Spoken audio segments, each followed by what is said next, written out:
Baik, bismillahirrahmanirrahim. Assalamualaikum warahmatullahi wabarakatuh. Sebelumnya saya mau Waalaikumsalam warahmatullahi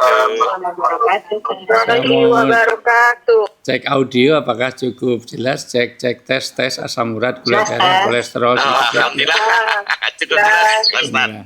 Jelas, Ustaz. Baik, bismillahirrahmanirrahim. Alhamdulillahirabbil alamin. Nahmaduhu wa nusolli wa nusallimu ala rasulihil karim. Asyhadu alla ilaha illallah wahdahu la syarikalah wa asyhadu anna Muhammadan abduhu wa rasuluh. Qala Allah Ta'ala fil kitabil karim inna a'tainakal kausar fasholli li rabbika wanhar inna syani'aka wal abtar. Sadaqallahul azim wa sadaqal karim wa nahnu ala dzalika minasaitin wasyakirin walhamdulillahi rabbil alamin. Yang sangat saya takdimi, saya banggakan, saya muliakan, saya doakan. Mudah-mudahan Allah jaga kesehatannya, diberikan keberkahan dan kemanfaatan hidupnya dunia sampai akhirat. Para orang tua kami yang hadir di jamaah daringiyah, jamaah zoomiyah, jamaah webinariah. Yang hari ini Masya Allah pertemuan yang agung, pertemuan yang Masya Allah, di mana besok pagi saudara kita melaksanakan wukuf di Arafah. Dan 10 hari ini adalah sebuah hari yang istimewa untuk seluruh umat Islam di dunia. Yaitu 10 Dzulhijjah, 1 sampai 10 Dzulhijjah adalah hari-hari istimewa. Dan khususnya untuk Bu Hani dan juga segenap manajemen para orang tua kami, para senior kami di BTPN Syariah. Tentu apresiasi yang luar biasa, mudah-mudahan keberkahan selalu diberikan karena saya dipresent oleh RM yang di Jogja dan juga ke rumah tentang Masya Allah. Iya, Mas Rama dan kawan-kawan. Ini dari nasabahnya aja prasejahtera. Ini tanda keberkahan itu. Iya. Ini inamatun saruna wa turzakuna wa turhamuna bidu'afaikum. Kamu akan dapat pertolongan Allah, kamu akan dapat kasih sayang Allah, dan kamu akan dapat berkah dari Allah. Selama kamu senantiasa bersama dengan orang-orang du'afa.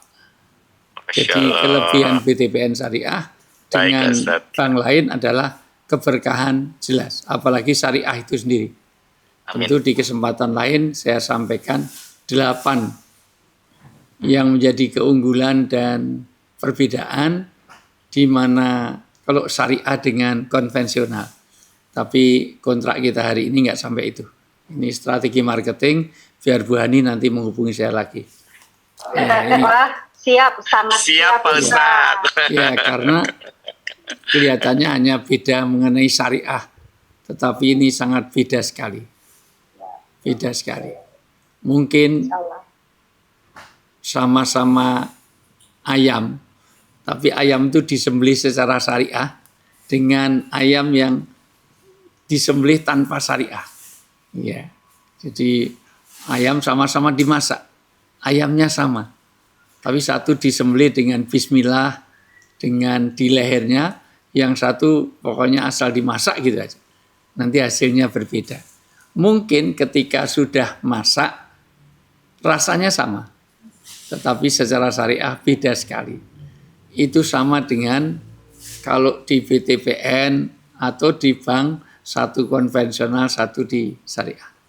Ya itu, ya udah nanti di kesempatan lain. Yang kedua, tentu kapan ini menjadi keberkahan lagi kalau nanti ada 4.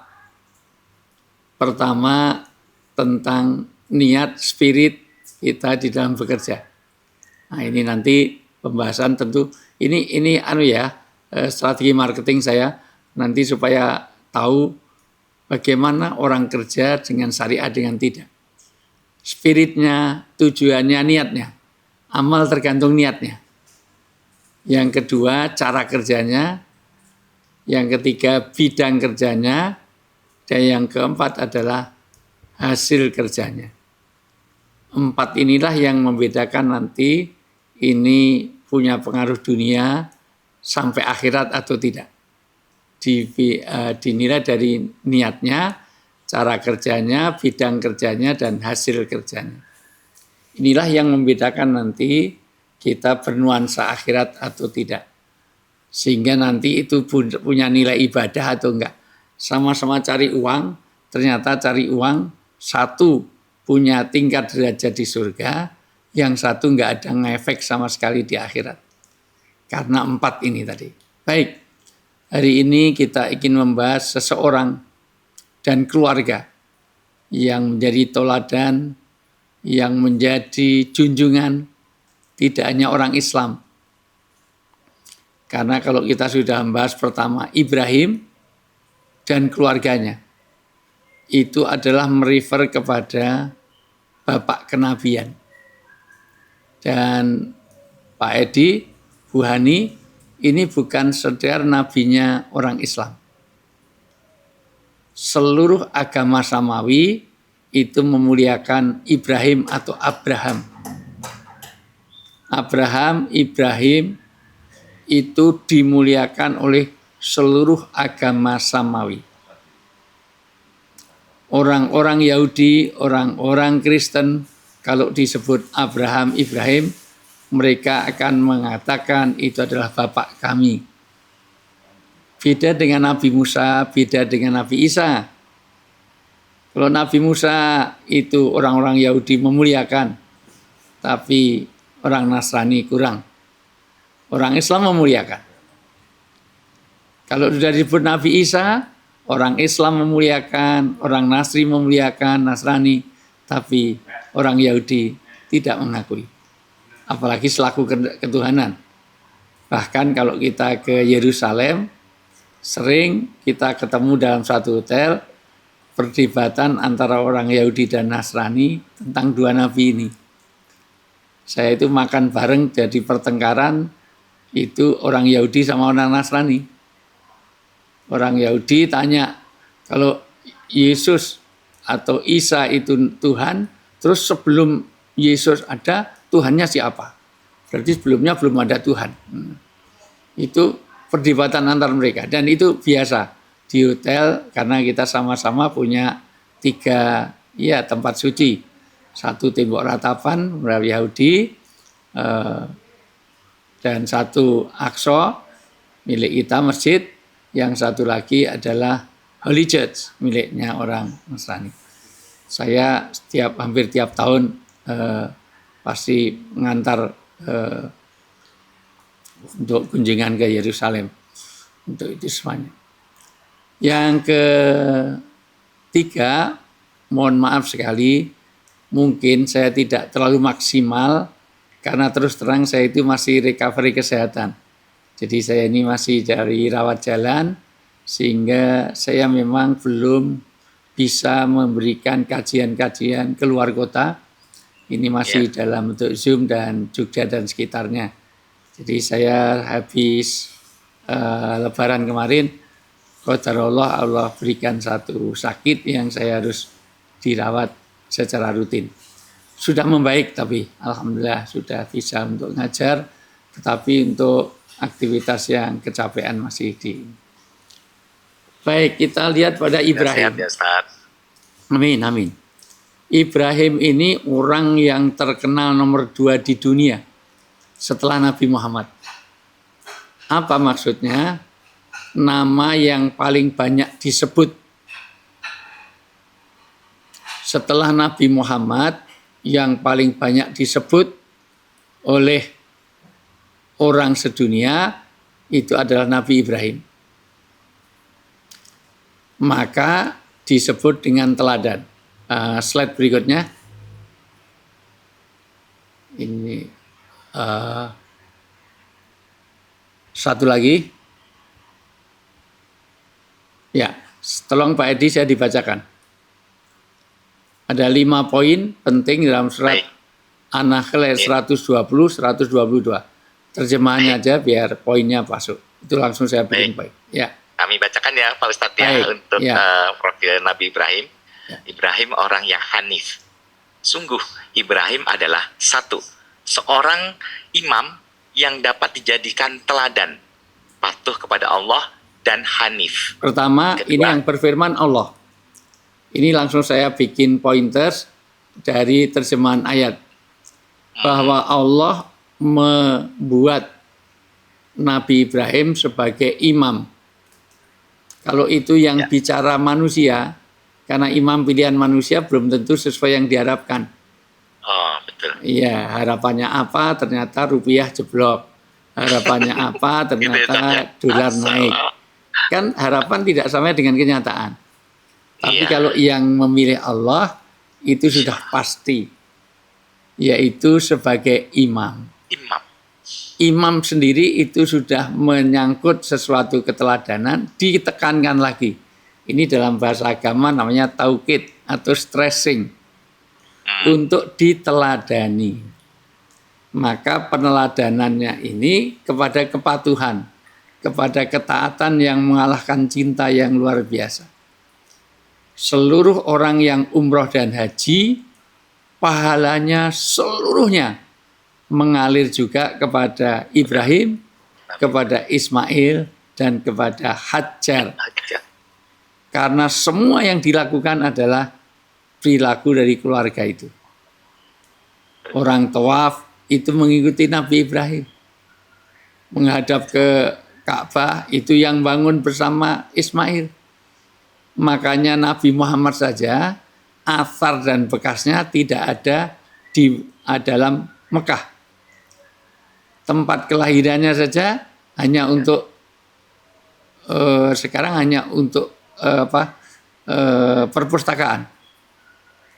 Tidak ada kita nyari tempat di mana Rasulullah dilahirkan. Ada tempatnya tapi dipakai perpustakaan. Tapi untuk makom Ibrahim, untuk Hijr Ismail diabadikan sampai hari kiamat. Termasuk Sofa dan Marwah.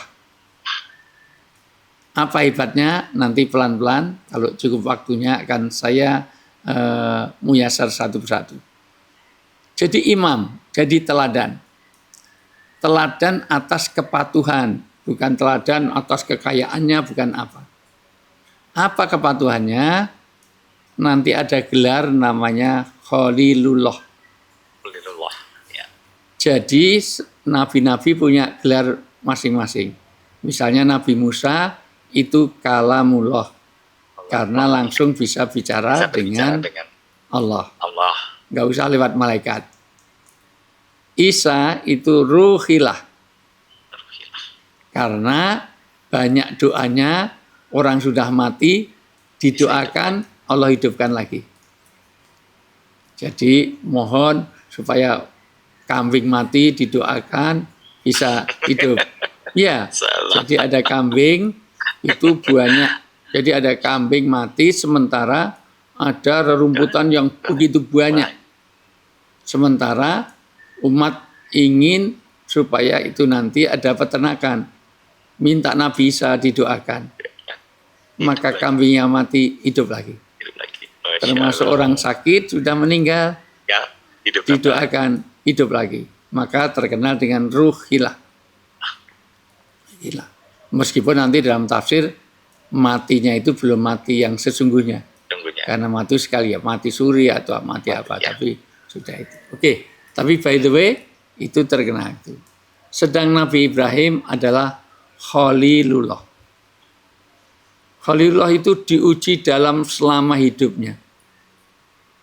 Setiap disebut nama Allah, Nabi Ibrahim itu Masya Allah kecintaannya luar biasa, maka malaikat cemburu. Kenapa seorang nabi manusia banyak dosa kok menjadi kekasih Allah, sementara malaikat itu tiap hari mensucikan, tiap hari berdoa, tiap hari malaikat tidak pernah orang yang maksiat, kok dikalahkan sama Ibrahim. Maka Allah suruh nguji. Malaikat Jibril membaca la ilaha illallah, Nabi Ibrahim sedang mengembala, lalu siapa itu memuji kekasihku? Itu. Maka Nabi malaikat Jibril, aku sebutkan sekali lagi, enak saja menyebut sesuatu yang aku cintai. Aku mau nyebut, kalau kamu kasih upah, tak kasih separuh dari kambing saya. Kambing yang ratusan ribuan, separuh diberikan kalau ada orang yang menyebut kekasihnya itu. Saking senangnya kekasihnya disebut. Akhirnya dikasih dan nyebut, minta lagi. Dan begitulah orang cinta. Orang cinta itu kayak minum air di laut. Semakin dikasih sedikit, kurang terus. Maka disebut lagi, tapi minta. Nggak bisa. Kalau gitu seluruh kambing saya kasihkan. Luar biasa, demi mendengar cintanya, seluruh kambing yang dia miliki ribuan dikasihkan. Pengen lagi, kamu udah punya kambing, mau apa? Kambing yang aku punyai, milikmu, dan aku jadi penggembalanya. Sebut lagi. Maka Jibril sudah tidak lagi cemburu. La ilaha illallah Ibrahim Khalilullah. Sesungguhnya aku adalah seorang malaikat yang ingin tahu kecintaanmu kepada Allah. Kenapa Allah membuat kamu menjadi Khalil? Khalil itu kekasih yang bestie, yang bukan sekedar cinta kayak orang sekarang cinta, tapi kekasih yang luar dalam. Sehingga nanti ujiannya luar biasa. Nabi Ibrahim lama nggak punya anak, nanti berdoa supaya minta anak, Allah kasih di usia istrinya 84 tahun. Atau nanti diselesaikan dulu ayatnya ini. Nanti mudah-mudahan sampai sana. Terus? Yang kedua, ya. Dan dia bukanlah termasuk orang musyrik atau orang yang mempersekutukan Allah. Ini poin kedua. Yaitu hanifnya itu karena dia senantiasa orang yang menjaga akidah, menjaga keyakinan, sehingga keteladanannya bukan keteladanan sebagai pemimpin saja, tetapi secara 3, surah, sirah, dan sarirah. Surah itu tampilan fisik, sirah itu pemikiran dan perilakunya, dan sarirah adalah hatinya. Maka pemimpin yang hanif itu harus mulia dalam 3-tiganya. 1, dalam perform, dalam fisik. Pemimpin ya harus enak dilihat. Masa pemimpin kok nggak sedap dipandang mata. Harus jadi teladan. Berpakaiannya yang bagus. Ya kalau dalam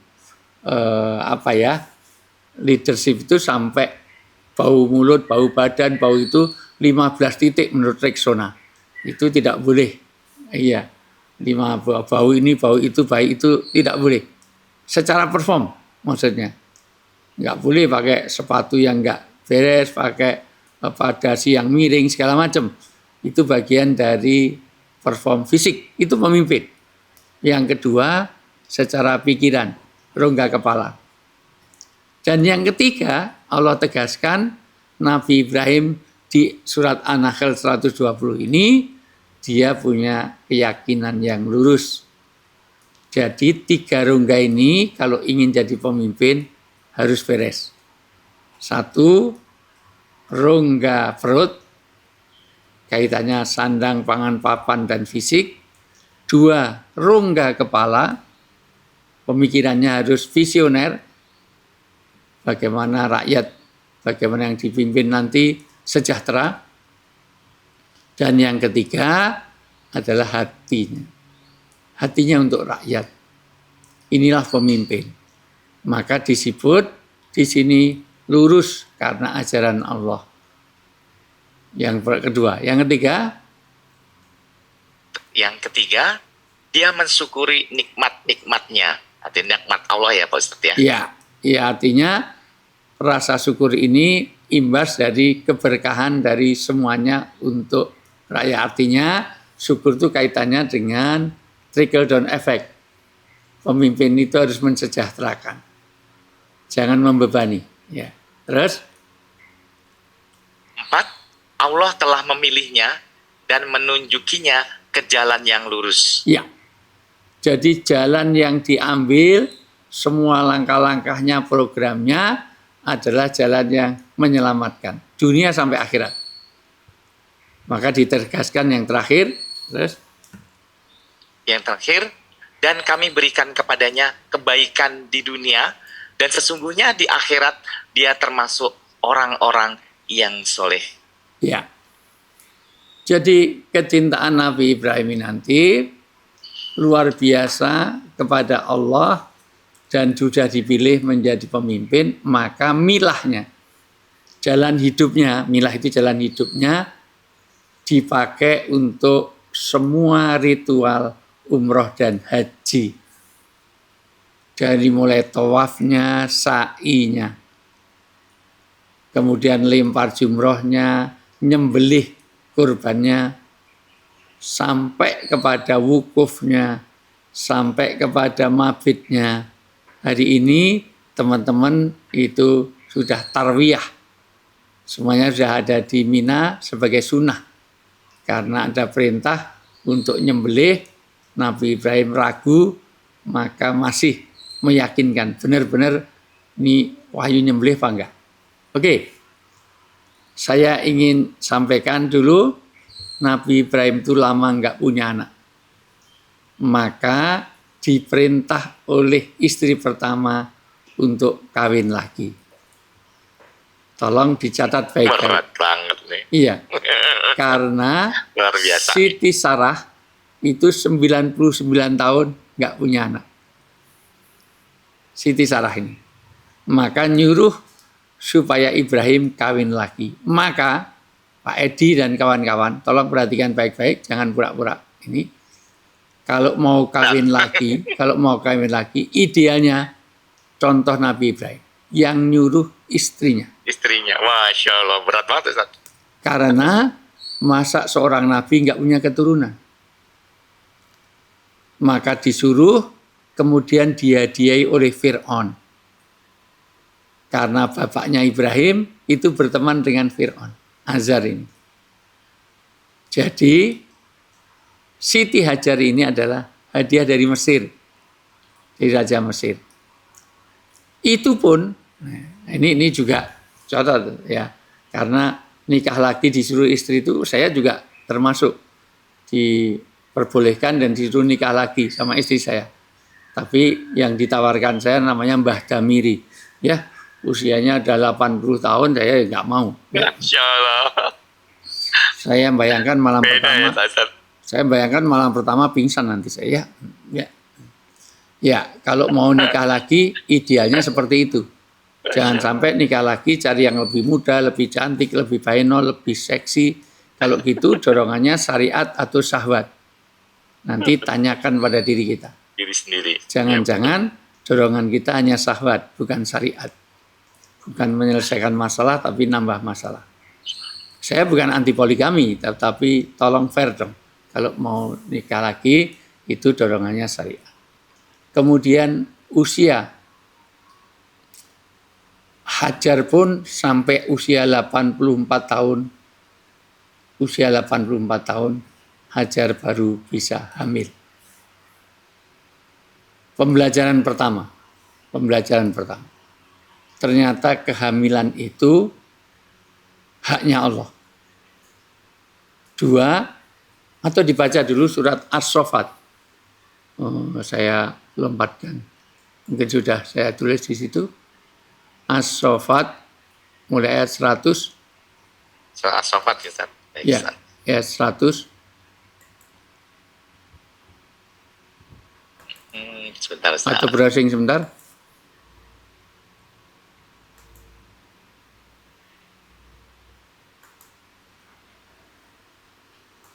Mulai dari Robi Habli Minas Sholihin.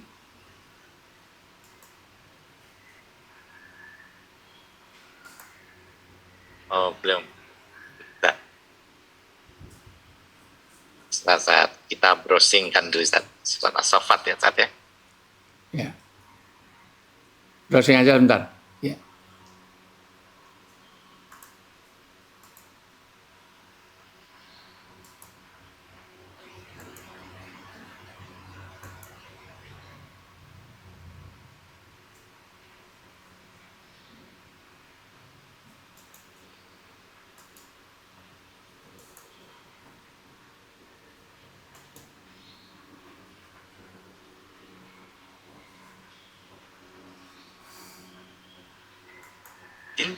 As-Saffat ayat 100 ya Ustaz ya? Ya. 100, Saya bacakan, 100, Ustaz, 100, ya.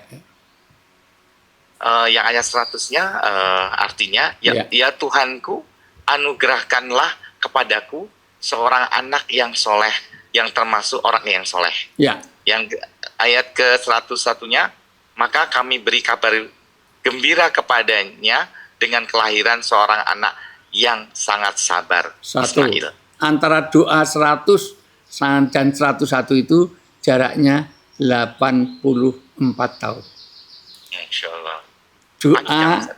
untuk minta anak Robbi habli minas sholihin ini dikabulkan ketika Siti Hajar usia 84 tahun, hamil. Inilah kuasa Allah.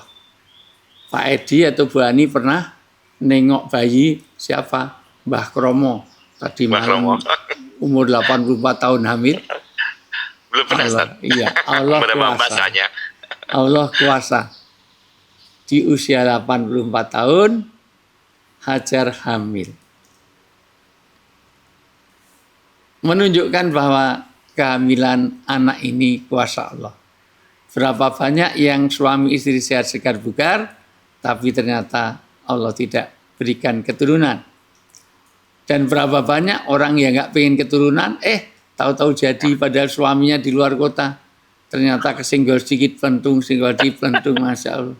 Ketukar sendalnya aja jadi, dilempar sendalnya, wah sendal ketikarnya jadi. Gitu. Suaminya di Jakarta, Strong banget. istrinya di Jogja mungkin pakai WA aja jadi mungkin, atau di vibrasi jadi getar langsung jadi. Itu. Dan berapa banyak? Kita Iya, lihat. Pak Amin Rais itu sehat, Bu Amin Rais sehat, 10 tahun baru punya keturunan. Padahal dua-duanya sehat. Dan berapa banyak keturunan dia. Tapi itu kuasa Allah. Dan begitu 80 tahun hamil, sekarang dibaca surat Ibrahimnya coba. Ayat 14, ayat 37. Di bawah ada sih cuman Ibrahim peduli pada keturunan yang soleh. Terus bawah. Terus.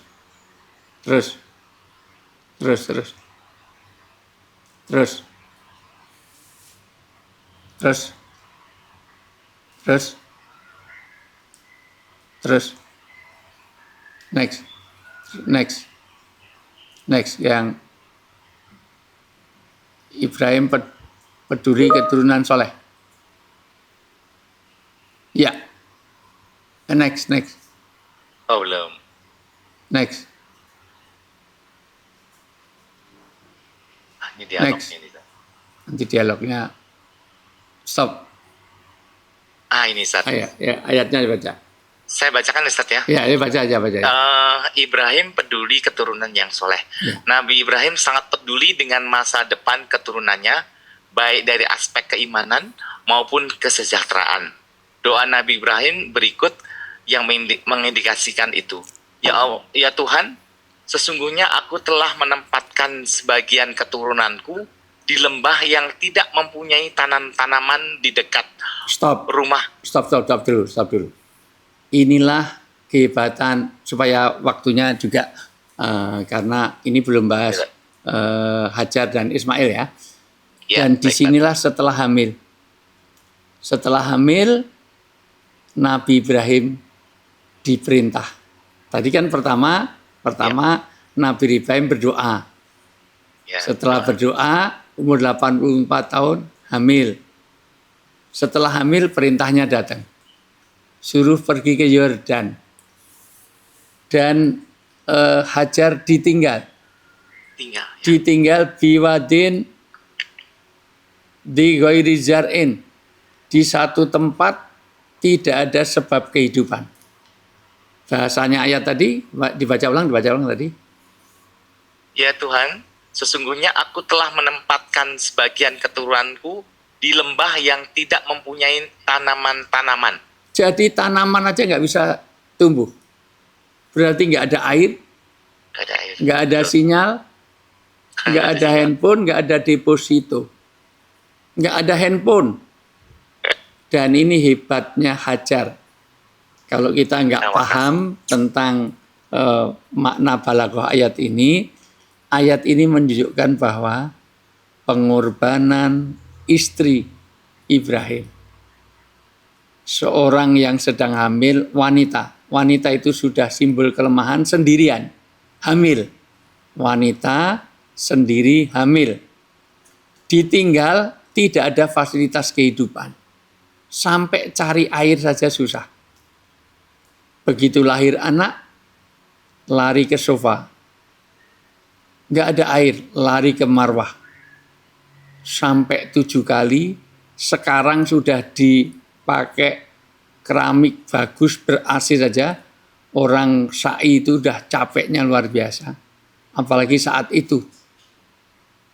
Seorang wanita nyarikan air untuk anaknya yang baru lahir, sofa, marwah, nggak ada.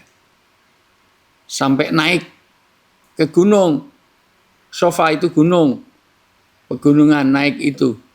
Sekarang enak, karena sudah di keramik jadi enak naiknya. Itu. Kalau sudah umroh haji nanti baru merasakan. Enak sekali, ada AC-nya, ada itu semuanya. Apalagi lari di tiang hijau, itu sudah semuanya enak semuanya. Itu malah sambil nyanyi-nyanyi sekarang. Betapa cari air susah. Dan naik ke sofa. Kira-kira Pak Edi saya tanya, naik ke sofa itu ngapain? Berharap ada air di sana, Ustaz. Enggak. Airnya cari di bawah. Ya? Airnya cari di bawah. Naik ke sofa itu nyari kafilah yang lewat. Nah, jadi sering kan orang nggak ngerti, dia cari airnya naik, enggak. Cari airnya itu di seputar bawahnya. Jadi naiknya sofa, ya cari airnya ya, tapi tidak semata-mata air itu di sofa. Karena 7 kali ngapain? Di sana itu nyari jangan-jangan ada kafilah yang bisa nolong. Lewat. Nggak ada orang lewat. Naik lagi ke marwah sampai 7 kali. Karena pengorbanan yang berat inilah, maka hadiahnya Zam-Zam. Ini filosofi rezeki. Ternyata dicatat baik-baik. Orang perbankan harus tahu. Rezeki itu tidak berdasarkan pikiran kita. Karena dikira sofa ada air, dikira marwah ada air. Didatangi nggak ada. Karena rezeki tidak tergantung pikiran. Setelah pikiran kita mentok, baru berdoa. Ya Allah, ma'un ya Allah. Air ya Allah, air. Maka keluarlah Zam-Zam. Air itu keluar dari jejakan kaki. Ada orang ahli sumur, sudah disuntik berkali-kali aja, itu enggak keluar airnya. Udah kekeringan. Ini cuma jejakan kaki. Karena jejakan kaki itu keluar air yang terus-menerus, maka Zam-Zam. Zam-Zam itu artinya berhenti. Sebab kalau itu terus ada, nanti banjir. Itu bahasa Ibrani. Zam-Zam, berhenti, stop. Dan sampai hari ini, kata-kata Zam-Zam, doanya Hajar itu terkabul sampai hari ini. Air itu tetap tidak berkurang sampai detik ini. Berapa miliar manusia sudah minum air Zam-Zam, tidak habis. Sudah 3 kali diukur volumenya, tidak berhasil. Disedot, baru mau diukur penuh lagi. Disedot, mau diukur penuh lagi. Dan itu ada 3 aliran dari 3 gunung yang menjadi satu di Zam-Zam. Zam-Zam itu perpaduan dari 3 gunung yang sumber airnya mengalir jadi satu di Zam-Zam itu. Dulu awal-awal saya umroh haji itu masih bisa melihat sumurnya tahun 80-an sekian. Sekarang sudah tertutup, sudah pakai mesin canggih, sudah dialirkan sekarang. Bisa masuk tapi harus pakai otoritas. Itu di bawah kita tawaf. Itu. By the way, saya ulang, inilah pengorbanan Hajar. Untung yang jadi istrinya Ibrahim adalah Hajar. Kalau istrinya orang BTPN, pasti nggak jadi dapat Zam-Zam. Kurang ajar, laki-laki nggak tanggung jawab, sudah menghamili, ditinggal pergi. Bapak apa itu? Bapak bojong. Tapi ini tahu ini perintah Allah. Hamil, ditinggal pergi, hebat. Wanita sekarang ditinggal seminggu aja protesnya luar biasa. Itu. Oh, yang penting transfer. Nggak apa-apa, tapi sedikit bicara banyakin transfer. Itulah laki-laki yang idaman sekarang. Itu nggak ada transfer, nggak ada apa. Sendirian diserahkan pada Allah. Diselesaikan dulu. Maka kesabaran itulah dihadiahi Zam-Zam. Wanita yang sabar, setingkat kesabaran seberapapun, nanti ada istilah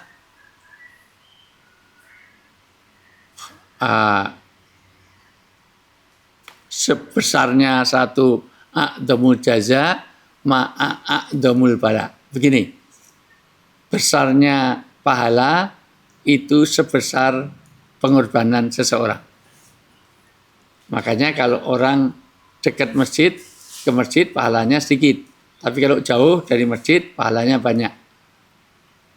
Orang kalau direksi bank kok kurban satu sapi dengan orang buruh tukang becak kok kurban kambing, maka pahalanya lebih banyak yang kurban kambing karena pengorbanannya lebih berat untuk kambing itu dibanding dengan direksi bank BPTPN Syariah. Ya, karena untuk satu sapi cukup satu tanda tangan. Sementara kalau tukang becak harus ngayuh 3 bulan. Nah, itu namanya pengorbanan. Pengorbanan istrinya Ibrahim gitu. Ya, Hajar. Diteruskan dulu. Ini biar segera poin. Ya, poinnya nyampe. Terus? Ya Tuhan, sesungguhnya aku telah menempatkan sebagian keturunanku di lembah yang tidak mempunyai tanaman-tanaman di dekat rumah Engkau, Baitullah yang dihormati. Ya Tuhan, yang demikian itu agar mereka melaksanakan sholat, maka jadikanlah hati sebagian manusia cenderung kepada mereka dan berilah mereka rezeki dari buah-buahan, mudah-mudahan mereka bersyukur. Ya. Dan doa Nabi Ibrahim ayat 37. Doa Nabi Ibrahim itu dikabulkan sampai sekarang. Mekah itu enggak ada tanaman buah. Betul. Tapi sampai hari ini cari buah apa saja ada di Mekah. Ada. Dan kadang-kadang semangka lebih murah di Arab daripada di Indonesia. Beli jeruk, kadang-kadang jeruk itu lebih murah di Mekah daripada di Indonesia. Padahal nanam jeruk di Mekah mau di mana? Dan ini hasil dari doa Ibrahim. Ibrahim supaya ini tempat mendirikan sholat sehingga orang umrah dan haji selalu berdatangan. Yang kedua ini. Berikutnya saya masuk 102-nya. As-Saffat tadi. Tadi sudah 101 kan, sekarang 102.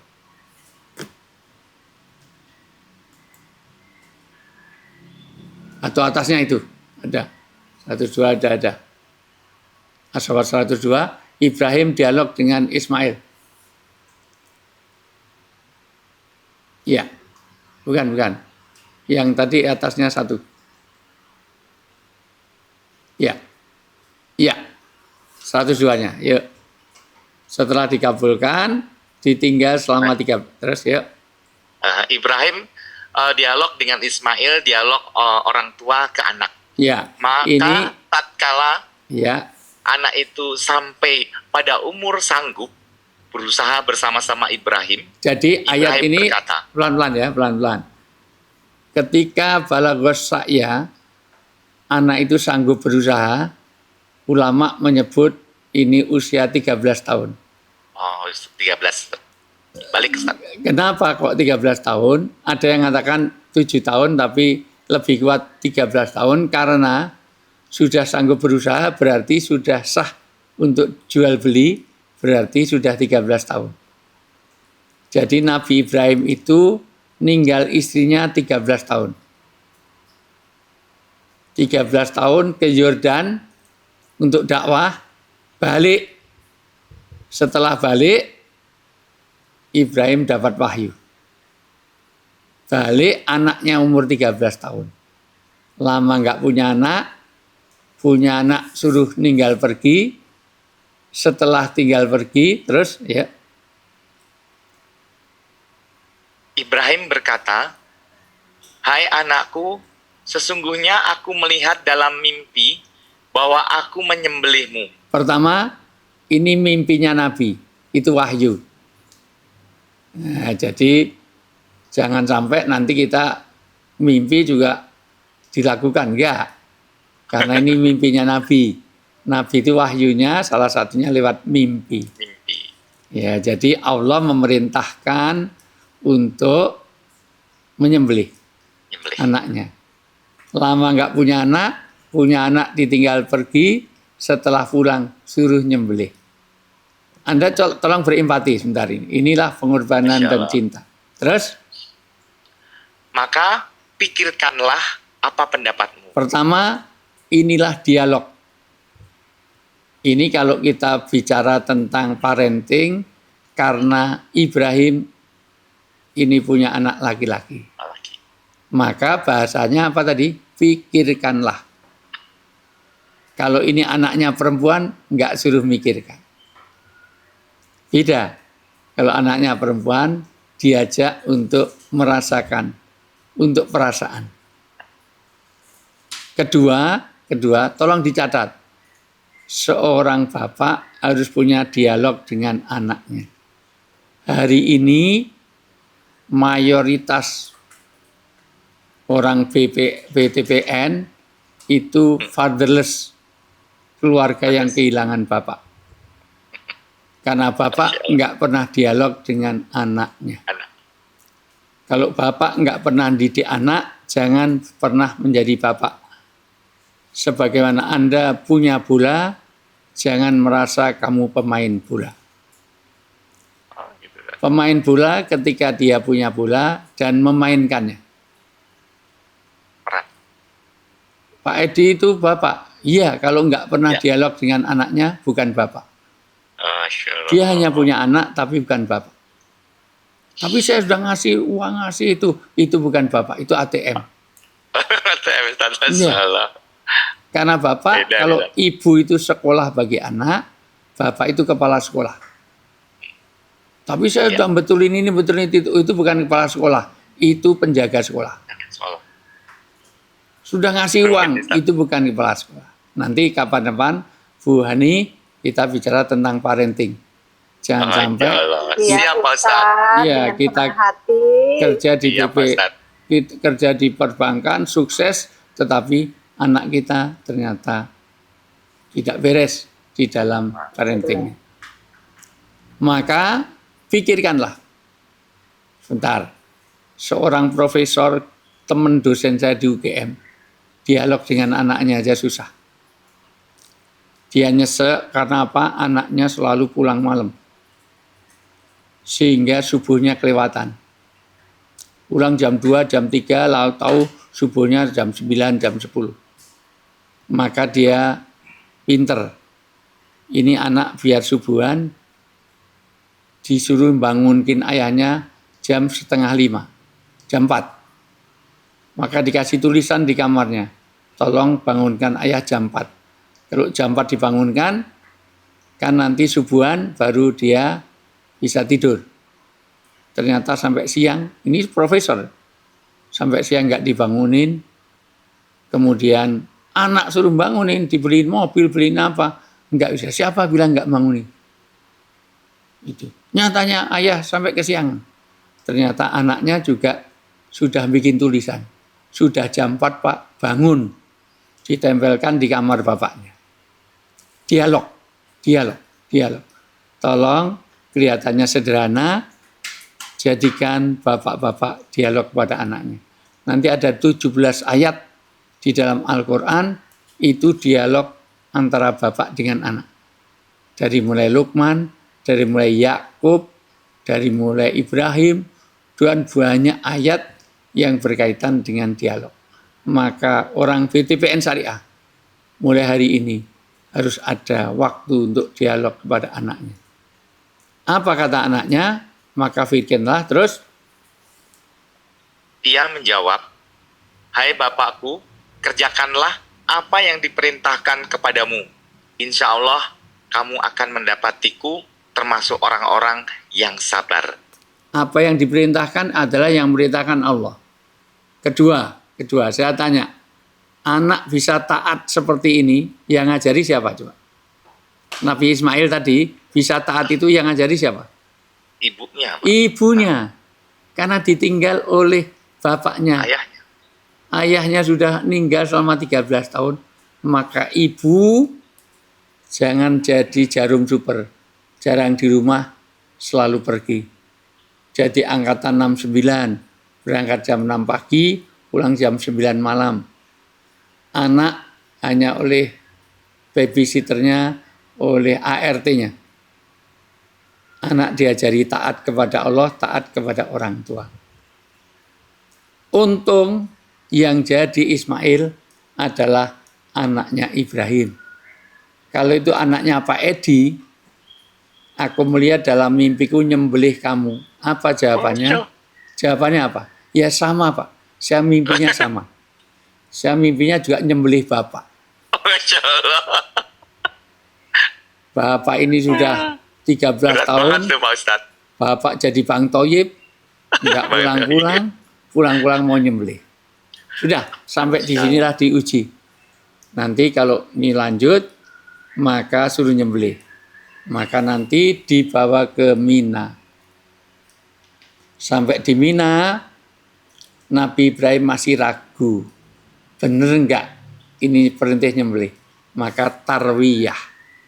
Maka hari ini tarwiyah itu berdoa lagi. Untuk meyakinkan ini anak kok suruh nyembelih. Berdoa untuk meyakinkan itu disebut tarwiyah. Sekarang jamaah haji, ini waktu sore nanti, sudah mulai pagi sana, sore sini, sudah mulai berangkat ke Mina. Untuk besok ke wukuf. Tapi kalau reguler nggak boleh. Karena dia nggak punya kendaraan sendiri. Nanti kacau ke Arafahnya, malah haji itu yang penting Arafah. Nah, kalau yang haji plus, banyak yang melakukan karena punya kendaraan sendiri. Baru nanti wukuf. Setelah mau disembelih, maka turun ayat nggak usah sampai nyembelih anak. Kamu sudah teruji. Karena aku, kata Allah, tidak mau kau duakan. Dulu kamu cintanya kepada aku luar biasa, diperintah berangkat. Jangan-jangan setelah punya anak, kamu mendahulukan anakmu. Dan betul, anak sudah mau sembelih, cukup kamu nyembelih kambing. Atau domba, atau sapi, atau unta, dan sejenisnya. Sudah capek saya, udah ini kalau di TV ada udah tanda tangan 3 kali ini udah. Sementara itu aja. Sementara itu dulu saya kembalikan. Ya. Baik, alhamdulillah.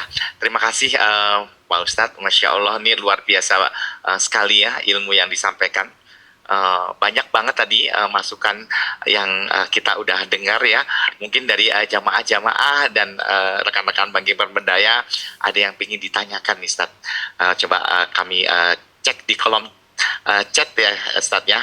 Sebentar Ustadz. Adakah yang bertanya? Oke. Sebentar Pak Ustadz. Mungkin dari rekan-rekan ada yang mau menanyakan dengan resen, dipersilakan juga. Ya kan, di kolom chat belum ada yang menulis pertanyaan nih Ustaz. Kayaknya tadi pada terkesima nih Pak. Saya sendiri juga Masya Allah itu dialognya dahsyat banget Pak Ustaz. Itu salah satu parenting yang kita bisa dapat ya Pak Ustaz ya. Dimana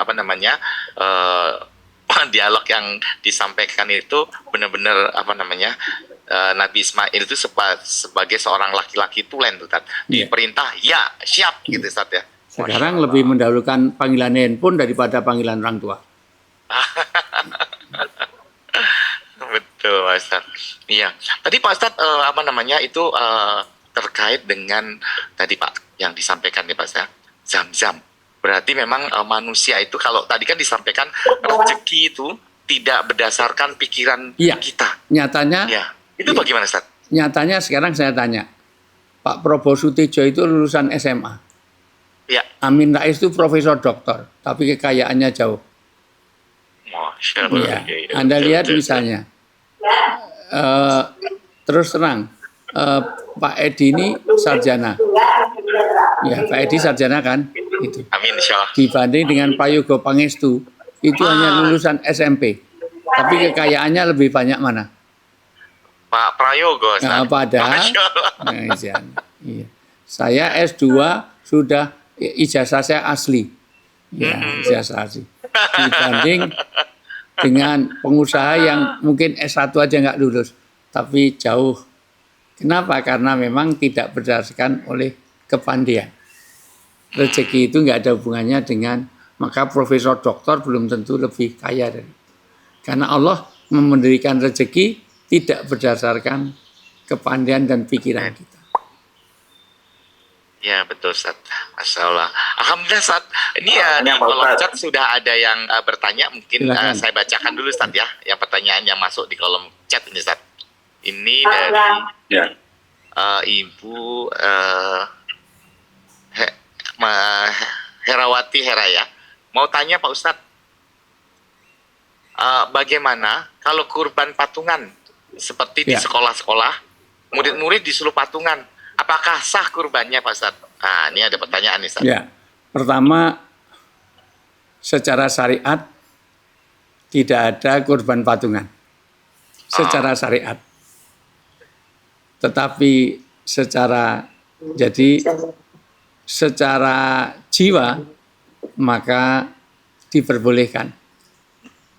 Dan baik, karena itu bagian dari tarbiyah. Saya tanya, sahabat, ada yang tidak kuat untuk beli kambing.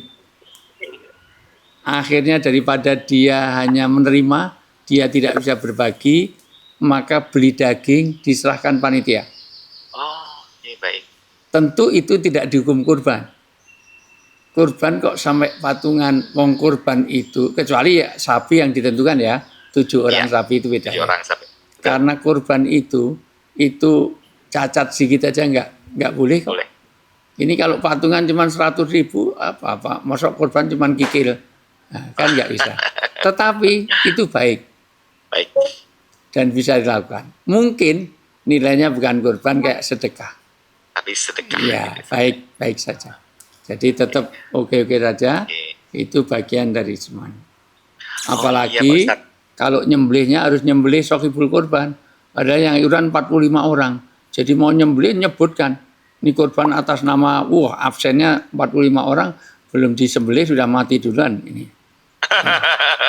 Ya, jadi sebetulnya Pak Edi, kurban itu per unit keluarga. Bukan personal. Rasulullah itu kurban 2. 1 untuk keluarganya, 1 untuk umatnya. Nah, jadi per unit. Tapi kalau seperti saya nggak mau dong per keluarga. Saya punya penghasilan, istri saya punya penghasilan, ya sendiri-sendiri. Anak saya sudah ada yang punya penghasilan, dia saya suruh kurban. Jadi anak saya semuanya saya suruh kurban. Walaupun yang belum punya penghasilan, uang sakunya juga sisa dari saya suruh kurban. Bisa. Oh, alhamdulillah Pak Ustaz. Iya, kalau mampu, why not? Yeah. Ya. Baik, makasih Pak Ustadz Ya. untuk pencerahannya. Pak Ustadz, ini ada yang sudah raise hand Silakan. dari Ibu Gunawati ya, nasabah kami. Monggo Ibu bisa ditanyakan langsung ke Pak Ustadznya. Silakan Ibu. Ya, baik, terima kasih. Assalamualaikum warahmatullahi wabarakatuh. Suara saya sudah terdengar? Alhamdulillah Ya, kedengar jelas Ibu. Terdengar sih. Assalamualaikum Ustadz Wijayanto. Waalaikumsalam Pak Edi, warahmatullahi dan wabarakatuh. semua yang Saya mau hadir siang negaskan hari dulu ini. ya, Bu, mohon maaf, ini saya lupa. Saya kena Iya, Pak. fitnah sekarang ini di TikTok. Di TikTok ramai sekali orang pakai foto saya bikin video AI untuk penggandaan uang dan dana gaib.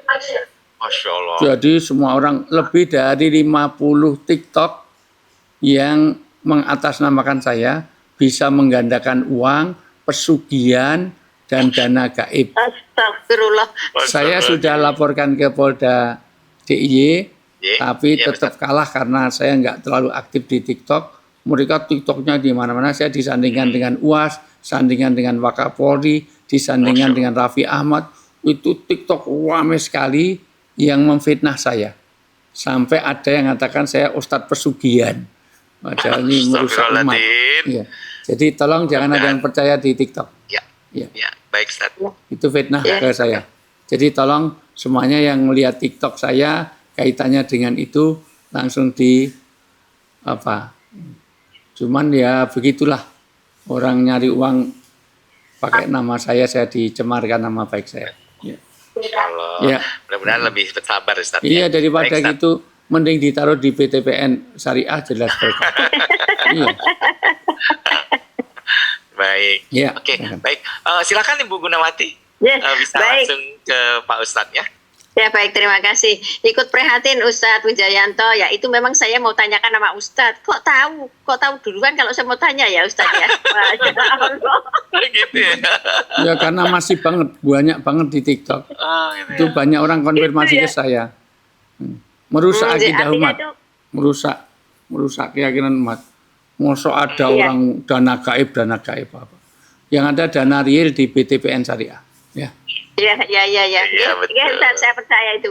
Ya Ustadz, itu tadi pertanyaan saya sudah terjawab yang pertama. Yang kedua, terkait dengan parenting Ustadz. Parenting. Sekarang ini kan memang zamannya tuh zaman komunikasi. Lewat HP dan lain-lain. Kadang-kadang memang orang tua itu nggak selalu bisa mendampingi gitu. Dan nggak bisa selalu komunikasi langsung gitu. Bagaimana kalau komunikasi itu lewat tulisan juga Ustadz, tapi bukan ditempel di pintu kamar kayak yang tadi diceritakan Ustadz, akan tetapi lewat HP gitu, mungkin WA apa yang lainnya kayak gitu, yang jelas nggak ketemu langsung tetapi lewat HP. Nah, apakah itu juga artinya mengurangi keberkahan dari komunikasi itu sendiri, atau bagaimana, dibolehkan atau sebaiknya memang dibatasi dan memang lebih baik kalau bisa ya ketemu kayak gitu. Oke, mohon pencerahannya Ustadz. Terima kasih. Assalamualaikum warahmatullahi wabarakatuh. Waalaikumsalam warahmatullahi wabarakatuh. Yang jelas pasti sesuai dengan sunnahnya dan ajarannya, ya bermuasyarah, bertemu langsung. Karena jabat tangan menggugurkan dosa antara orang tua dan anak, itu jabat tangan. Tapi kalau WA itu tidak ada hadisnya. Apalagi sama pakai WA, dimaafin ya, terus ibunya jawab oke, gitu. Nah ya, kalau cuman gitu itu tidak termasuk di dalam orang yang jabat tangan maka gugur dosa dari keduanya dari celah jarinya. Itu tidak bisa diwakili. Sama dengan orang mau nikah itu harus ketemu orangnya. Karena kalau udah kayak medsos, dikasih aja foto yang virtual, kadang-kadang glowing Bu, apalagi yang pakai beauty ya gitu. Nah, jadi tapi tetap kalau posisi nggak deket Ustadz, mungkin ya itu kemaksimalan. Jauh. Ya kalau ditanya kan sebaiknya begitu. Ya. Tapi kalau nggak bisa, ya mana yang memungkinkan. Yang penting Siap sampainya. Ustadz, siap. Ya, namanya Saya juga- nasabah BTPN Ustadz. Oh siap. Ya. Iya, terima kasih Bu Iya. Gunawati. Masya Terima Allah, udah jadi kasih. bagian dari BTPN Syariah. Ya, Masya kita bilang idealnya. Tapi kalau nggak bisa, yang penting sampainya pesan. Ya. Ah, ya. Ya, siap Ustaz. Terima Iya. kasih Ustaz. Assalamualaikum warahmatullahi wabarakatuh. Waalaikumsalam. Waalaikumsalam warahmatullahi wabarakatuh. Masya Allah, ini pertanyaan begitu banyak, Ustaz. Tapi ada salah satu pertanyaan, Ustaz, yang ingin saya bacakan, Ustaz ya. Ini Ya. dari salah satu jamaah Ibu Heni Fajar.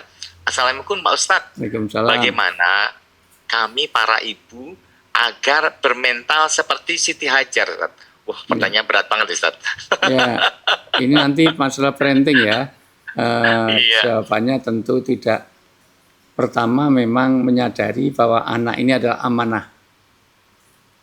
Iya, supaya kita punya anak bukan sekedar karena ini amanah dulu yang minta kita. Kalau kita minta anak dikasih, maka kita harus mempertanggungjawabkan. Yang jelas. Ya, Iya. karena apa? Karena anak bukan kehendak kita, anak ini kita minta kepada Allah, Allah sudah kasih, maka kita punya pertanggungjawaban kepada Allah.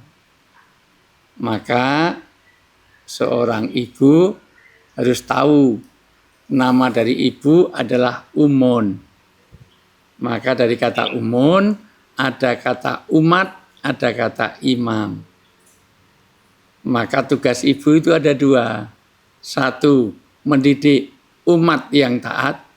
Bagaimana anaknya taat beribadah, taat kepada orang tua, taat pada aturan. Dua, mendidik anak-anak yang punya kepemimpinan, menjadi imam. Dari kata umun, ada kata imam, ada kata umat. Itu nanti di sesi parenting. Ya. Ini mohon maaf karena saya harus geser pembekalan untuk wukuf jamaah haji di Mekah. Nah, nanti. Jadi Masya Allah. sementara dialognya ini dulu, tapi prinsipnya begitu. Jawabannya panjang, nanti bikin webinar lagi. Ya. Masya Allah. Siap Pak Ustadz. Alhamdulillah. Alhamdulillah. Jadi memang di sesi ini kita banyak belajar ya Pak Ustadz ya. Tentang banyak hal lah. Tentang tadi ada berkurban, kemudian tentang parenting juga ya Pak Ustadz ya. Ya mudah-mudahan bisa menjadi pencerahan buat kita semuanya. Amin, amin. Oke. Sementara Baik. itu dulu dari saya, kurang lebihnya mohon maaf, dan ini tentu baru pancingan awal untuk ya bagaimana nanti kita menghayati bahwa cinta kita kepada Allah tidak boleh kita kalahkan dengan cinta apapun. Sesibuk apapun, kalau Allah memanggil untuk sholat, jangan sampai. Gajimu berapa miliar, kok sampai enggak sholat. Karena sholat wujud cinta kita kepada Allah. Toh 72 tahun kita hidup, 70 tahun kita hidup, sholat wajib kita enggak ada 2 tahun. Maka aneh kalau orang ngalahkan cintanya. Cinta kepada Allah hanya dituntut 2 tahun sholat wajib di antara 70 tahun kita hidup. Nah kan ini belajar untuk mendahulukan Allah. Jangan nunda-nunda untuk kaitannya dengan cinta kita kepada Allah. Itu yang sederhana saja. Termasuk nanti zakat, termasuk umroh, haji, dan yang lain-lain. Tuntutan kita itu enggak seberapa dibanding dengan kegiatan kecintaan kita pada dunia. Kurang lebih mohon maaf. Bu Ani, mohon maaf. Saya pamit dulu. Wallahu muwaffiq ila aqwamit thoriq. Billahi taufiq wal hidayah. Assalamualaikum warahmatullahi wabarakatuh.